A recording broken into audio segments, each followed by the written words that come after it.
నమస్తే welcome to 4 Sides TV news twilight నేను మీ సంపత్ కుమార్ ముందుగా బులెటిన్ హెడ్లైన్స్ చూద్దాం హైదరాబాద్ లో పేలులకు ప్లాన్ ఇద్దరు అరెస్ట్ పోలీసుల దర్యాప్తు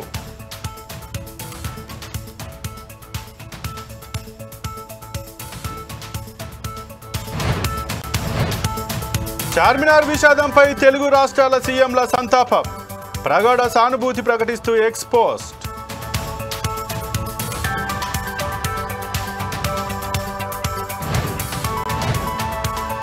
ఆపరేషన్ సింధూర్ పై విదేశాలకు అఖిలపక్షం అమెరికా తరూర్ యూకేకు రవిశంకర్ బృందాలు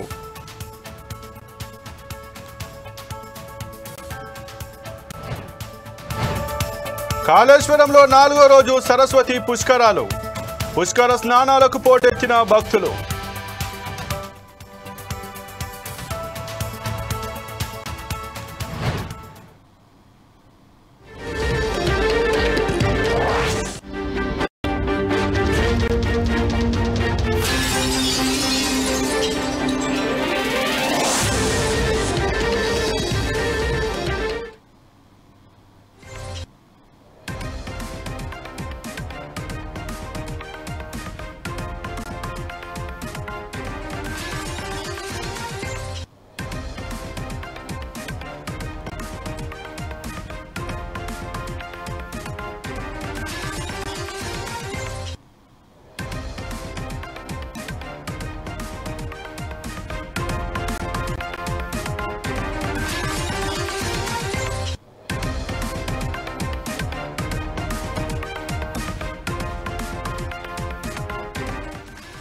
బులెటిన్ లో బ్రేకింగ్ న్యూస్ చూస్తున్నాం. హైదరాబాద్ లో భారీ పేలుల కుట్రను భగ్నం చేశారు పోలీసులు. విజయనగరం హైదరాబాద్ కు చెందిన ఇద్దరు నిందితులను అరెస్ట్ చేశారు. విజయనగరానికి చెందిన సిరాజ్, హైదరాబాద్ చెందిన సమీర్ నగరంలో పేలులకు కుట్ర పన్నారు. ఇందుకోసం విజయనగరంలో సిరాజ్ పేలుడు పదార్థాలు కొనుగోలు చేసినట్లు పోలీసులు తెలిపారు. సౌదీ అరేబియా నుంచి సిరాజ్, సమీర్లకు ఐసిస్ ఆదేశాలు జారీ చేసినట్లు తెలంగాణ కౌంటర్ ఇంటెలిజెన్స్ అధికారులు గుర్తించారు. వీరి నుంచి భారీగా ఆయుధాలతో పాటు పేలుడు పదార్థాలను స్వాధీనం చేసుకున్నారు. నిందితులను రహస్య ప్రాంతంలో విచారిస్తున్నట్టు తెలుస్తోంది. పేలులకు ఎవరు ప్లాన్ చేశారు, ఎందుకు చేస్తున్నారు, ఈ కుట్ర వెనుక అసలు సూత్రధారి ఎవరు, నిందితులకు ఉగ్రవాదులతో సంబంధాలు ఉన్నాయా అనే కోణంలో పోలీసులు విచారిస్తున్నట్టు సమాచారం.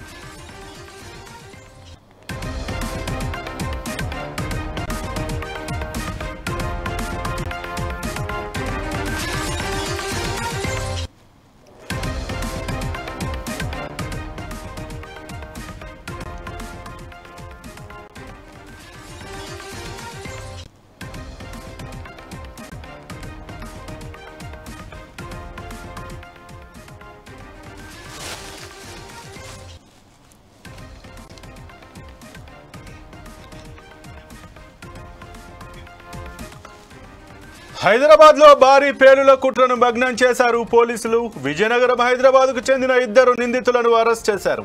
విజయనగరానికి చెందిన సిరాజ్, హైదరాబాద్ కు చెందిన సమీర్ నగరంలో పేలులకు కుట్ర పన్నారు. ఇందుకోసం విజయనగరంలో సిరాజ్ పేలుడు పదార్థాలు కొనుగోలు చేసినట్లు పోలీసులు తెలిపారు. సౌదీ అరేబియా నుంచి సిరాజ్, సమీర్లకు ఐసిస్ ఆదేశాలు జారీ చేసినట్లు తెలంగాణ కౌంటర్ ఇంటెలిజెన్స్ అధికారులు గుర్తించారు. వీరి నుంచి భారీగా ఆయుధాలతో పాటు పేలుడు పదార్థాలను స్వాధీనం చేసుకున్నారు. నిందితులను రహస్య ప్రాంతంలో విచారిస్తున్నట్టు తెలుస్తోంది. పేలులకు ఎవరు ప్లాన్ చేశారు, ఎందుకు చేస్తున్నారు, ఈ కుట్ర వెనుక అసలు సూత్రధారి ఎవరు, నిందితులకు ఉగ్రవాదులతో సంబంధాలున్నాయా అనే కోణంలో పోలీసులు విచారిస్తున్నట్టు సమాచారం. ఇక ఇదే అంశానికి సంబంధించి మరింత సమాచారం మా ఇన్పుట్ ఎడిటర్ శ్రీనివాస్ అందిస్తారు. శ్రీనివాస్, చెప్పండి, ఏదైతే ఆపరేషన్ సింధూర్ కొనసాగిన తర్వాత కూడా భారత నిఘా వర్గాలు అయితే దేశంలో ఉన్నటువంటి స్లీపర్ సెల్స్ కావచ్చు, ఐసిస్ సానుభూతి పరులను అయితే పైన మాత్రం దృష్టి పెట్టినట్టుగా తెలుస్తుంది. ఈ నేపథ్యంలో విజయనగరంలో చెందినటువంటి సిరాజుర్ రెహమాన్, అలాగే హైదరాబాద్ చెందినటువంటి సమీర్లను కూడా అరెస్ట్ చేసినట్టుగా తెలుస్తుంది. దీని గురించి మీ దగ్గర ఉన్నటువంటి పూర్తి సమాచారం ఏంటి? ఏదైతే హైదరాబాద్ లో పేలుల కుట్ర పడిన ఇద్దరు ఐసిస్ సంబంధించిన తీవ్రవాదులను హైదరాబాద్ పోలీసులు, తెలంగాణ పోలీసులు చెప్పడం జరిగింది. విజయనగరం చెందిన మనకి సిరాజు, అదేవిధంగా హైదరాబాద్ సంబంధించిన సమీర్, వీరిద్దరు కూడా హైదరాబాద్ లో భారీ పేలులకు ప్లాన్ చేయడం జరిగింది. అయితే పోలీసులకు సమాచారం అందిన తర్వాత వెంటనే వీళ్ళిద్దరిని కూడా పట్టుకోవడం జరిగింది. పట్టుకుని వీరి నుంచి పెద్ద ఎత్తున ఆయుధాలను అదేవిధంగా సామగ్రిని కూడా తీసుకోవడం జరిగింది. ఏదైతే వీళ్ళు హైదరాబాద్ లో భారీ ఎత్తున కుట్రలకు ప్లాన్ చేశారు, అదేవిధంగా పేలులకు కూడా ప్లాన్ చేయడం జరిగింది. వీళ్ళకి పోలీసులు అరెస్ట్ చేసినాక వీళ్ళని విచారిస్తున్నారు. అంటే వీళ్ళకి సిసితో ఏ విధమైన సంబంధాలు ఉన్నాయి, అదేవిధంగా హైదరాబాద్ లో ఇతర పేలుళ్లతో ప్లాన్ చేసుకున్నారు అన్న అంశాలన్నింటి మీద కూడా పోలీసులు విచారణ జరుగుతుంది. అదేవిధంగా ఈ ఉగ్రవాద కుట్రలో ఎవరు అసలు సూత్రధారి ఎవరు అన్న మీద కూడా పోలీసులు విచారణ జరుపుతున్నారు. బహుశా వీళ్ళని విచారించిన తర్వాత అసలు వాస్తవాలు ఏంటనేది బయటికి వస్తాయి. అయితే ఐసిస్ ఈ కుట్ర ఎంత బాగా ఉందనే మాత్రం పోలీసులకు తెలుస్తుంది. కానీ ఇది ఎక్కడి నుంచి ఆపరేట్ చేస్తున్నారు అనేది కూడా చూడాల్సిన అవసరం ఉంది. ఎందుకంటే ఇటీవల కాలంలో ఏదైతే పహల్గామ్ ఉగ్రదాడిలో ఉగ్రవాదులు దాడి తర్వాత దేశం అంతా కూడా చాలా అలర్ట్ గా ఉంది. పోలీసులు అన్ని రాష్ట్రాల్లో కూడా పోలీసులు అలర్ట్ గా ఉన్నారు. అదేవిధంగా ఇంటెలిజెన్స్ వ్యవస్థ కూడా చాలా అలర్ట్ గా ఉంది. ఎప్పుడు ఏ చిన్న అనుమానాలు వచ్చినా సరే వారిని అరెస్ట్ చేయడంతో పాటుగా వాటిని విచారణ కూడా జరుపుతున్నారు. సో పోలీసులు అనుమానం వచ్చి అరెస్ట్ చేసిన తర్వాత అసలు విషయం బయటపడింది. వెంటనే వీళ్ళని అరెస్ట్ చేసి వాస్తవాన్ని ఎంత తెలుసుకునే ప్రయత్నం చేస్తున్నారు. Sampath. Okay, thank you Srinivas.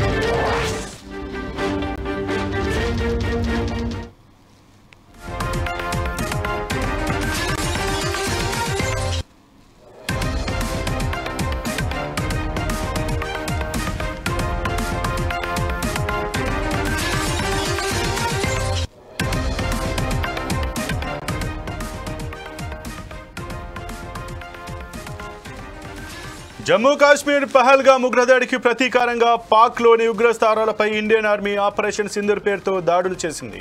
అయితే దీనికి సంబంధించిన పలు వీడియోలను ఇప్పటికే భారత సైన్యం షేర్ చేసింది. తాజాగా మరో వీడియోను సోషల్ మీడియాలో పోస్ట్ చేసింది.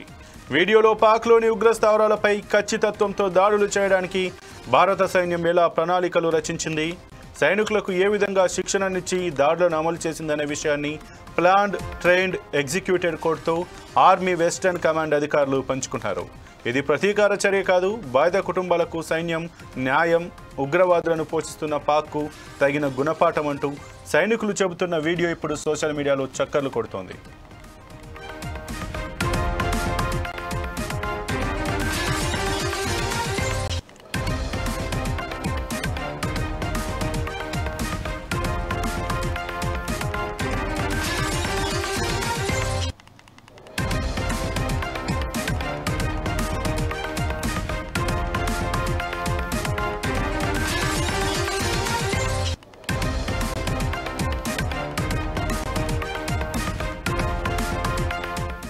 జమ్మూ కాశ్మీర్ పహల్గామ్ ఉగ్రదాడికి ప్రతీకారంగా పాక్లోని ఉగ్రస్థావరాలపై ఇండియన్ ఆర్మీ ఆపరేషన్ సింధూర్ పేరుతో దాడులు చేసింది. అయితే దీనికి సంబంధించిన పలు వీడియోలను ఇప్పటికే భారత సైన్యం షేర్ చేసింది. తాజాగా మరో వీడియోను సోషల్ మీడియాలో పోస్ట్ చేసింది. వీడియోలో పాక్లోని ఉగ్రస్థావరాలపై ఖచ్చితత్వంతో దాడులు చేయడానికి భారత సైన్యం ఎలా ప్రణాళికలు రచించింది, సైనికులకు ఏ విధంగా శిక్షణనిచ్చి దాడులను అమలు చేసిందనే విషయాన్ని ప్లాన్డ్, ట్రైన్డ్, ఎగ్జిక్యూటెడ్ కోడ్తో ఆర్మీ వెస్టర్న్ కమాండ్ అధికారులు పంచుకున్నారు. ఇది ప్రతీకార చర్య కాదు, బాధిత కుటుంబాలకు సైన్యం న్యాయం, ఉగ్రవాదులను పోషిస్తున్న పాక్కు తగిన గుణపాఠం అంటూ సైనికులు చెబుతున్న వీడియో ఇప్పుడు సోషల్ మీడియాలో చక్కర్లు కొడుతోంది. ఇక ఈ అంశం సంబంధించి మరింత సమాచారం మా ఇన్పుట్ ఎడిటర్ శ్రీనివాస్ అందిస్తారు. శ్రీనివాస్, చెప్పండి, ఏదైతే ఆపరేషన్ సింధూర్కు సంబంధించి అలాగే పాక్ భారత్ యుద్ధ సమయంలో కూడా భారత్ ఏ విధంగా పాక్లోని ఉగ్ర స్థావరాలపై ఎయిర్ బేస్లపై దాడి చేస్తుందో దానికి సంబంధించి పలు వీడియోలను కూడా విడుదల చేశారు. ఇప్పుడు కూడా ఒక వీడియోని అయితే విడుదల చేసినట్టుగా తెలుస్తుంది. దీని గురించి మీ దగ్గర ఉన్నటువంటి పూర్తి సమాచారం ఏంటి?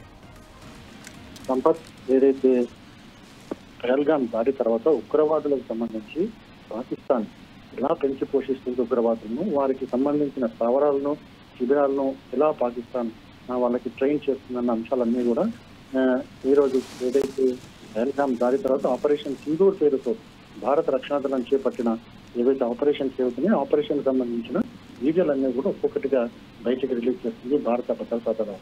అయితే ఒక్కొక్కటిగా ఇప్పుడే మనం చూసాము తాజాగా మనకు కొన్ని వీడియోలు మీడియా రిలీజ్ చేయడం జరిగింది. ఎట్లా స్థావరాలు ఎక్కడ ఉన్నాయి, అదేవిధంగా వాటిని ఎట్లా దాన్ని కనుక్కోవడం జరిగింది, ఆ స్థావరాలకు సంబంధించి ఎట్లా భారత భద్రతా దళాలు ఖచ్చితత్వంగా ఎలా వాటిని నిర్మూలించగలిగారు, ఎలా వాటి మీద స్థావరాల మీద బాంబుదారులు ఎలా కొనసాగించారనే విషయాలన్నింటికి సంబంధించి కూడా పూర్తి స్థాయి వీడియోలను భారత సైన్యం ప్రజలకు తెలియజేయడం జరిగింది. సో ఇప్పుడు తాజాగా మనం చూసుకుంటే కనుక మరో వీడియో ఇప్పుడు సోషల్ మీడియాలో చక్కర్లు కొడుతుంది. ఈ వీడియో చాలా మన దేశంలో కావచ్చు, ప్రపంచంలో కావచ్చు ఒక వైరల్ గా మారింది.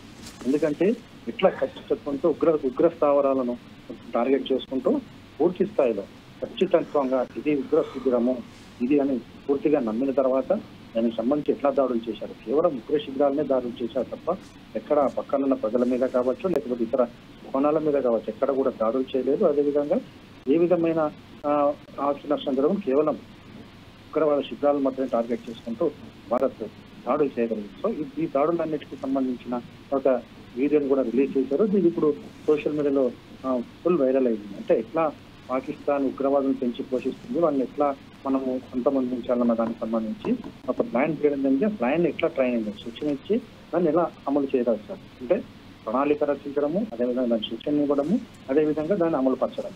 ఈ 3 అంశాలు ఎలా చేయగలిగింది భారత్ అన్న అంశాలన్నిటి మీద కూడా ఇప్పుడు ఒక వీడియో రిలీజ్ చేయడం జరిగింది. ఆ వీడియో అంతా కూడా ఇప్పుడు సోషల్ మీడియాలో వైరల్ అవుతుంది. భారత్ ఈ వీడియోలు విడుదల చేయడానికి కూడా ఒక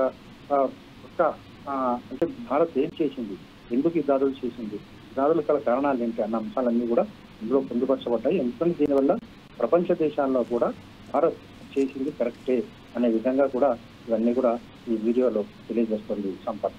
అయితే శ్రీనివాస్, ఇప్పుడు ఏదైతే ఇండియన్ ఆర్మీ ఈ యుద్ధానికి సంబంధించి కావచ్చు, ఈ ఆపరేషన్ సింధూర్కి సంబంధించినటువంటి వీడియోలు ఏవైతే పోస్ట్ చేస్తుందో వీటిని మా భారత సైన్యం ఏ రకంగా ఎంత పటిష్టంగా ఉంది, ఆ శత్రువులు ఎవరు వచ్చినా ఏ రకంగా ఎదుర్కోగలదు, మా దగ్గర ఎంత అడ్వాన్స్డ్ టెక్నాలజీ ఉంది అనేది భారత్ యొక్క శక్తిని చాటి చెప్పే విధంగా, ప్రపంచ దేశాలకు శక్తిని చూపించే విధంగా, ముఖ్యంగా పాక్ మళ్ళీ ఇంకొకసారి భారత్ తెరువు రాకుండా ఈ రకమైనటువంటి వీడియోలను విడుదల చేసి వారి యొక్క ఆత్మస్థైర్యాన్ని దెబ్బతీసేటువంటి ప్రయత్నం చేస్తుందని మనం భావించవచ్చా? ఇప్పటికే పాక్ సైనికులకైతే ఆత్మస్థైర్యం పూర్తిగా దెబ్బతింది. అసలు ఆత్మస్థైర్యమే కోల్పోయే పరిస్థితి. ఎందుకంటే భారత్ చేసిన దాడులు ఏవైతున్నాయి అవి ఆషామాషి దాడులు కాదు, పక్కాగా ప్లాన్ ప్రకారము దాన్ని ఎగ్జిక్యూట్ చేయబడ్డది. పక్కా ప్రణాళిక ప్రకారం ఏదైతే ఉగ్రవాద శిబిరాలని మాత్రమే మట్టుపెట్టడం జరిగింది. కానీ ఎప్పుడైతే పాకిస్తాన్ సైన్యము మన ఇండియన్ రక్షణ వ్యవస్థ మీద మిసైల్స్ పెట్టిందో అప్పుడు తెలుసుకున్న భారత సైన్యం వెంటనే పాకిస్తాన్ సంబంధించిన రక్షణ వ్యవస్థ మీద దాడులు చూసింది. ఏదైతే వాయు మార్గాలు ఏవైతే ఉంటాయో, ఎయిర్ బేస్లు ఏవైతే ఉంటాయో వాటన్నిటిని కూడా నేలమట్టం చేయడం జరిగింది. బ్రహ్మోస్ క్షిపణితోనే అసలు అణు స్థావరాలు ఎక్కడున్నాయో వాటి మీద కూడా బ్రహ్మోస్తోనే అక్కడ రుచి చూపించడం జరిగింది. సో ఇవన్నీ చూసిన తర్వాత పాకిస్తాన్ ఇంకోసారి భారత్ వైపు కన్నెత్తి చూడాలంటే కూడా గజగజ వణికిపోయే పరిస్థితి ఇప్పుడు పాకిస్తాన్కు ఉంది.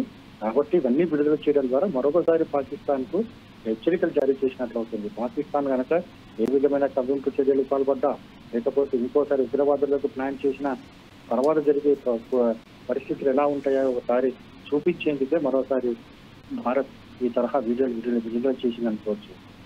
Sampath. Okay, thank you Srinivas.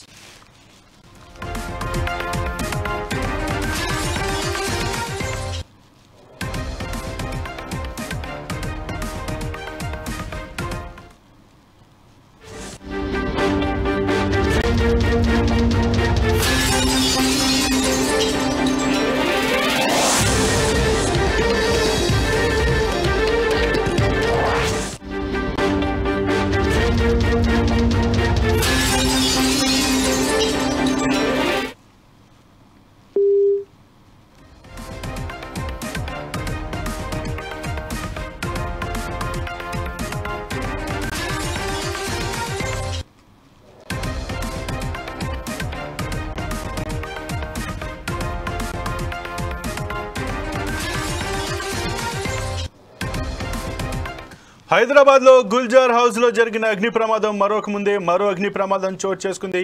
Cherlapalli IOC వద్ద పెట్రోల్ ట్యాంకర్లో ఒక్కసారిగా మంటలు చెలరేగాయి. దీంతో సమాచారం అందుకున్న ఫైర్ సిబ్బంది సంఘటనా స్థలానికి చేరుకొని మంటలను అదుపు చేశారు. ఎలాంటి ప్రాణ నష్టం జరగకపోవడంతో పెను ప్రమాదం తప్పిందని అధికారులు వెల్లడించారు.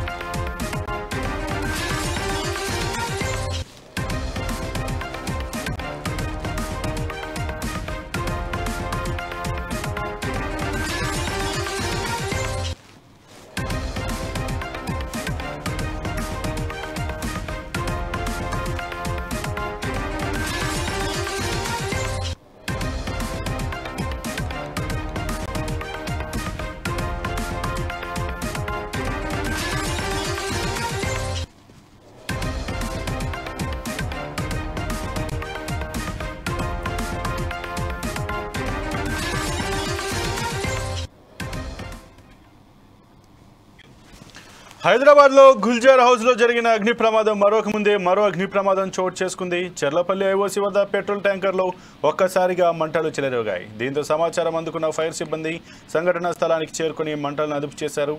ఎలాంటి ప్రాణ నష్టం జరగకపోవడంతో పెను ప్రమాదం తప్పిందని అధికారులు వెల్లడించారు. ఇదే అంశానికి సంబంధించి మరింత సమాచారం మా ప్రతినిధి లెనిన్ అందిస్తారు. లెనిన్, చెప్పండి, ఏదైతే ఈరోజు ఉదయం హైదరాబాద్లో ఏదైతే పాత బస్తీలో ఒక పెద్ద ప్రమాదం జరిగింది, ఇందులో 16 మంది అయితే మృతి చెందారు. అది మరొక ముందుకే ఇంకొక ఫైర్ యాక్సిడెంట్ కూడా చెర్లపల్లి సమీపంలో ఒక ట్యాంకర్కి అయితే నిప్పులు అంటుకున్నట్టుగా తెలుస్తుంది. దీని గురించి మీ దగ్గర ఉన్నటువంటి పూర్తి సమాచారం ఏంటి? Okay, right Sampath. ఏదైతే గుల్జార్ హౌస్ లో జరిగిన అగ్ని ప్రమాదం మరో అగ్ని ప్రమాదం అయితే చోటు చేసుకుంది. మేడ్చల్ జిల్లా చెర్లపల్లిలో ఇండియన్ ఆయిల్ కార్పొరేషన్ ఐఓసి వద్ద ఆదివారం అగ్ని ప్రమాదం అయితే జరిగింది. ప్రమాదవశాత్తు పెట్రోల్ ట్యాంకర్ ను మంటలు అయితే అంటుకున్నాయి. వెంటనే అప్రమత్తమైన డ్రైవర్ ట్యాంకర్ ను నిలిపివేశాడు. ఈ క్రమంలో పక్కనే ఉన్న మరో పెట్రోల్ ట్యాంకర్, గ్యాస్ ట్యాంకర్లు కూడా మంటలైతే అంటుకున్నాయి. సంఘటన స్థలానికి చేరుకున్న అగ్నిమాపక సిబ్బంది మంటలు అదుపు చేశారు.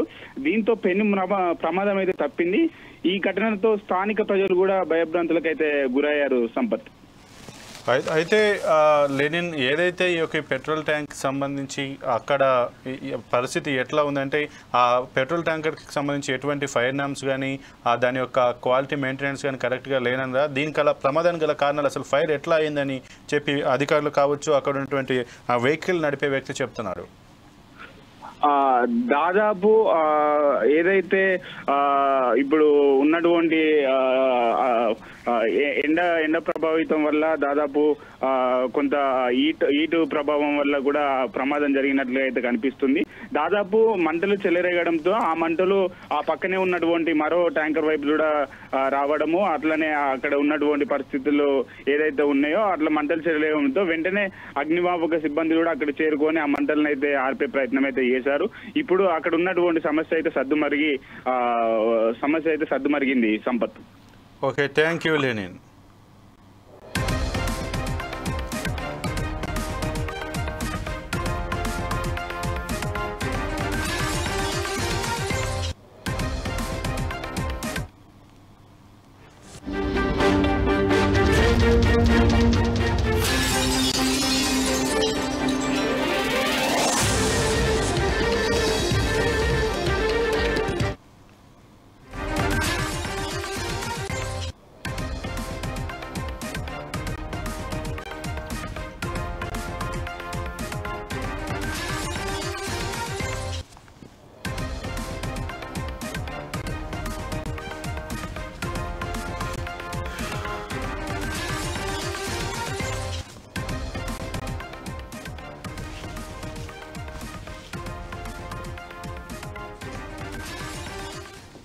వైసీపీ మాజీ ఎంపీ నందిగం సురేష్ను తుళ్లూరు పోలీసులు అరెస్ట్ చేశారు.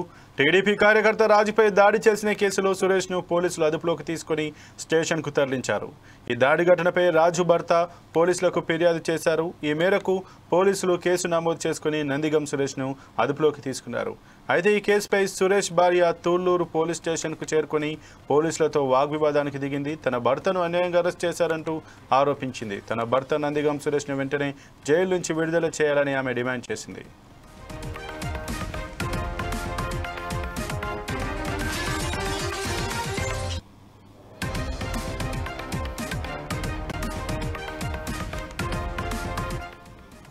వైసీపీ మాజీ ఎంపీ నందిగం సురేష్ను తుళ్లూరు పోలీసులు అరెస్ట్ చేశారు. టీడీపీ కార్యకర్త రాజుపై దాడి చేసిన కేసులో సురేష్ను పోలీసులు అదుపులోకి తీసుకుని స్టేషన్కు తరలించారు. ఈ దాడి ఘటనపై రాజు భార్య పోలీసులకు ఫిర్యాదు చేశారు. ఈ మేరకు పోలీసు కేసు నమోదు చేసుకుని నందిగం సురేష్ను పోలీసులు అదుపులోకి తీసుకున్నారు.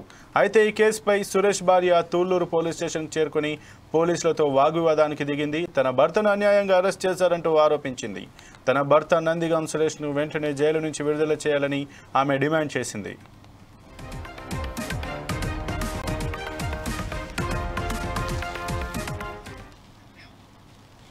గుల్జార్ హౌస్ ప్రమాద ఘటనపై డిప్యూటీ సీఎం బట్టి విక్రమార్క దిగ్భ్రాంతి వ్యక్తం చేశారు. పాత బస్తీలోని గుల్జార్ హౌస్లో జరిగిన అగ్ని ప్రమాదం సంఘటన స్థలాన్ని ఆయన పరిశీలించారు. ఘటన జరగడం అత్యంత దురదృష్టకరంగా భావిస్తున్నామన్నారు. ఈ సందర్భంగా ప్రభుత్వం తరపున మృతుల కుటుంబాలకు 5 లక్షల రూపాయలు ఎక్స్గ్రేషియా చెల్లించనున్నట్లు ఆయన తెలిపారు. షార్ట్ సర్క్యూట్ వల్ల ప్రమాదం జరిగినట్లుగా అధికారులు భావిస్తున్నారని తెలియజేశారు.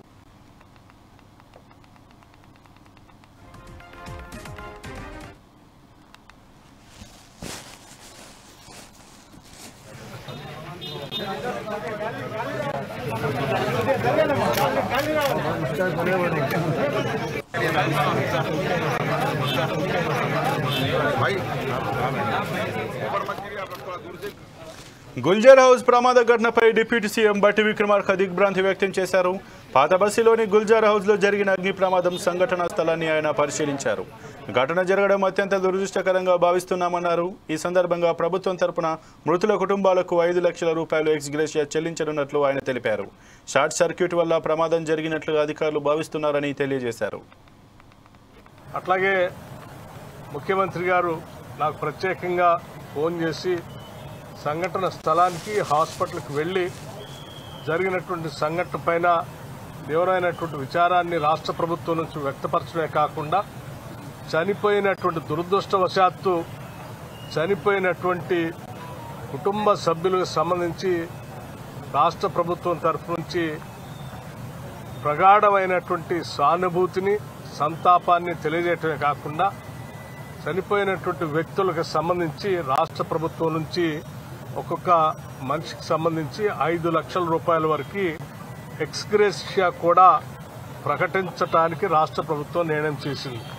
సాధ్యమైనంత వరకు ఆ కుటుంబానికి ఎంతో కొంత వెసులుబాటు కల్పించడానికి ఈ 5 లక్షల రూపాయల ఎక్స్గ్రేషియా ఒక ఆర్థిక సహాయాన్ని ప్రభుత్వ పరంగా ప్రకటించడం జరిగిందని మీ ద్వారా తెలియజేస్తాం.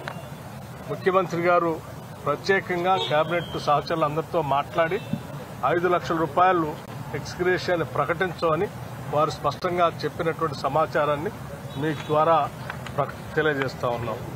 సంఘటన జరిగిన మరుక్షణం నుంచే అటు ఫైర్ డిపార్ట్మెంట్ వారితో కానీ లేకపోతే ఇతర సిటీ పోలీస్ కమిషనర్ వారితో కానీ మున్సిపాలిటీ వాళ్ళతో కానీ రెవెన్యూ డిపార్ట్మెంట్తో కానీ హెల్త్ డిపార్ట్మెంట్తో కానీ నిత్యం మానిటరింగ్ చేస్తూ ఆ కుటుంబ సభ్యులతో కూడా ఫోన్లో ముఖ్యమంత్రి గారు పర్సనల్గా మాట్లాడటం జరిగింది.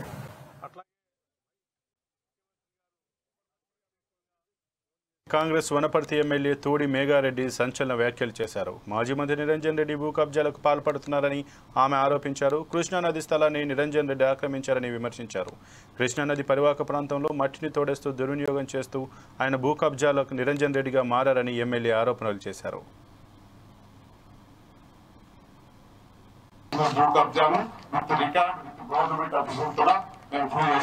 మీరు నిరంజన్ రెడ్డిని సమర్థిస్తారా, పార్టీ నుంచి సస్పెండ్ చేస్తాం? మీరు డిసైడ్ చేయాలి. మీరు సస్పెండ్ చేయకపోతే త్వరలో మేము కార్యాచరణ చేస్తాం. ఎట్లా ఆయన వనపర్తిలో ఎట్లా తిరుగుతాడో అది కూడా మేము చూస్తాం. దాని మీద ఇంతవరకైనా మా కాంగ్రెస్ పార్టీ పోరాటం చేస్తుంది. తప్పకుండా ఈ కేసులో జైలు పోవాల్సిన పరిస్థితి వస్తుంది. చట్టం దాని పని చేసుకొని పోతాడు. దాంతో పాటు ఈ కృష్ణా వాటర్ మీద మాట్లాడతాడు ఆయన. మీరందరూ ఇళ్ళకి మేమన్నా కృష్ణా వాటర్ కి సంబంధించి ఈ వనపర్తికి సంబంధించి ఒక కలెక్టరేట్ బిల్డింగ్ తెచ్చిండు, ఆయనే తెచ్చిండని చెప్పినాం. ఇంకొక అగ్రికల్చర్ ఒక కాలేజ్ తెచ్చిండు, ఆయనే చెప్పినామని చెప్పినాం. జిల్లా తెచ్చిండు, ఆయన ఉన్నప్పుడు వచ్చినాయని చెప్పినాం. మేమేం కాదనిలే. కానీ ఆ 3-4 చెప్పి వనపర్తి డెవలప్మెంట్ అంటే అది కాదని చెప్పినప్పుడు మొన్న దిగిపోయిన తర్వాత చాలా సార్లు వేదికల మీద నేను విన్నా, మా వాళ్ళు కూడా విన్నారు. ఏం చెప్తాడు ఆయన? నేను తెచ్చిన జీవోలు అంటాడు. ఎగ్జాంపుల్, ఆయన తెచ్చిన జీవో ఐటీ హబ్ ఉంది. ఐటీ హబ్కు జీవో లేకుండా ఆయన కేటీఆర్ గారు నాగవరం దగ్గర ఫౌండేషన్ వేసినాం. జీవో లేదు దాని మీద క్రిమినల్ కేసు పెట్టాలి. మేము జీవో తెచ్చినాం. దాంతో పాటు నీళ్ళ నిరంజన రెడ్డి అని పెట్టుకున్నాడు. ఎవరు బాబు జాగిరది? నీళ్ళు చేసింది ఎవరు?